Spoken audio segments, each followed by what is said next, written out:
बारी सितंबर अक्टूबर में ये पायलट प्रोग्राम के बारे में सुना था, तो तुम्हारे दिमाग में कोई क्वेश्चंस आए होंगे, मन में कुछ फीलिंग्स आई होंगी, क्या थी वो क्वेश्चंस और फीलिंग्स? मेरे को लगा हमको पायलट बनना सिखाएंगे, प्लेन्स के वगैरह मैम उनके बारे में प्रोजेक्ट्स कराएंगे, मैम वो फीलिंग्स आई थी।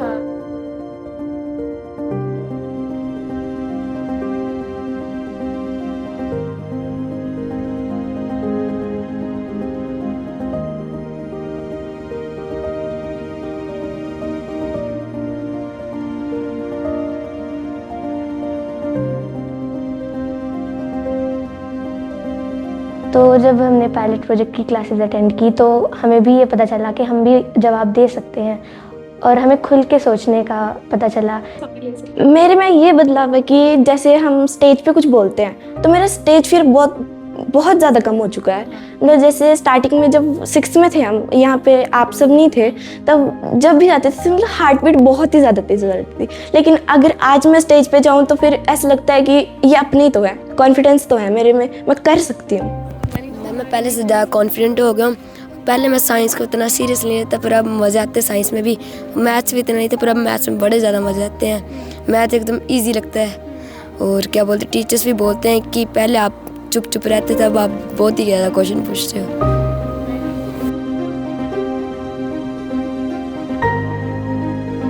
पहले तो मैम ने जियो बोर्ड से हमें वो शेप दी और बोला कि इसे खुद निकालो विदाउट फार्मूला। फिर लास्ट में हमसे खुद फार्मूला बनवाया था। फिर हमें वो फीलिंग कैसी थी जब तुमने खुद फार्मूला बनाया, चाहे फिर वो एरिया वाला हो या ऑयलर्स हो?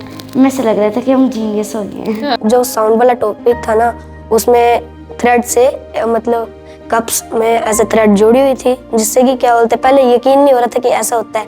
उसको एक मतलब मेरा फ्रेंड ना, वो उसको अपने कान में लगा रहा था और जब मैं बोल रहा था ना, मेरे को लग रहा है ऐसे झूठ बोल रहा होगा। फिर जब मैंने अपने कान में लगाया तब मेरे को सुनाई दिया। फिर जो थ्रेड के छोटू थे ना, उसमें आवाज़ आ रही थी, मतलब ऐसे आगे पास होके मेरे कान तक पहुंच रही थी।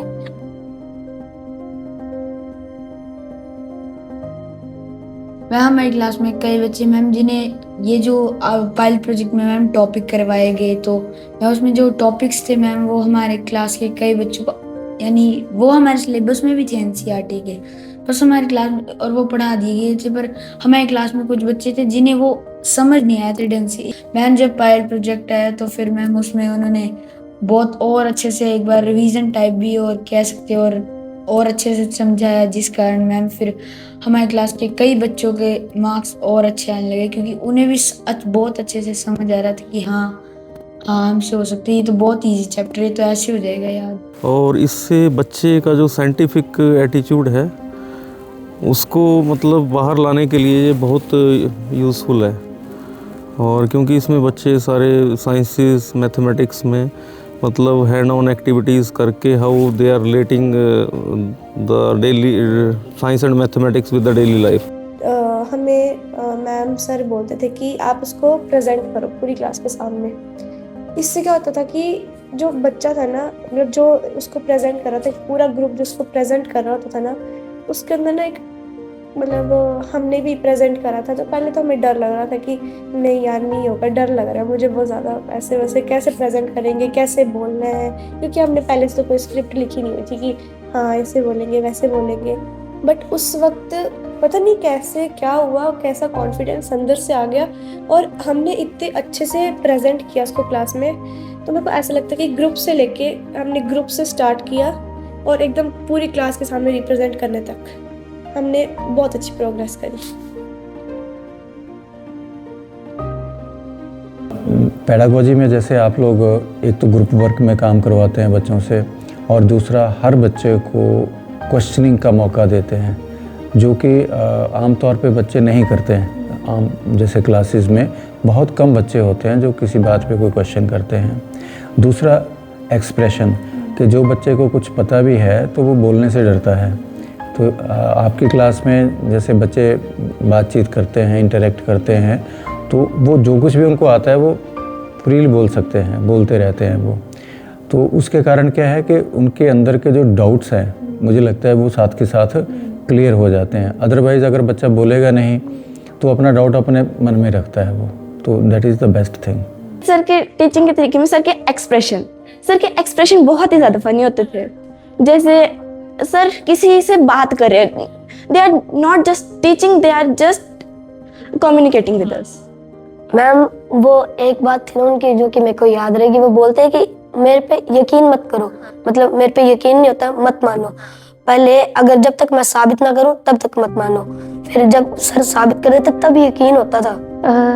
जो अंजलि मैम थी वो हमें ऐसे पढ़ाती थी, मतलब जैसे हम उनके अपने ही हैं, और वो हमें अलग अलग चीज़ों के बारे में बताती थी और बहुत अच्छा लगता था।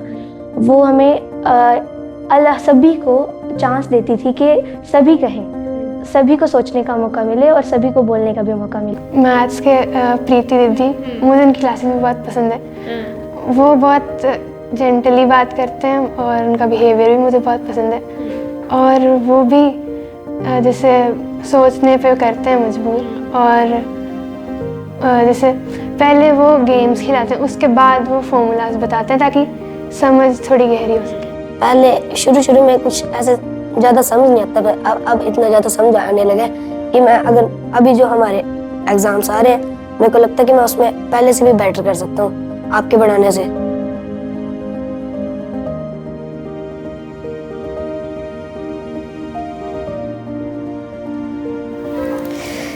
मैं बस यही कहना चाहूँगा कि कृपया ना जाएं।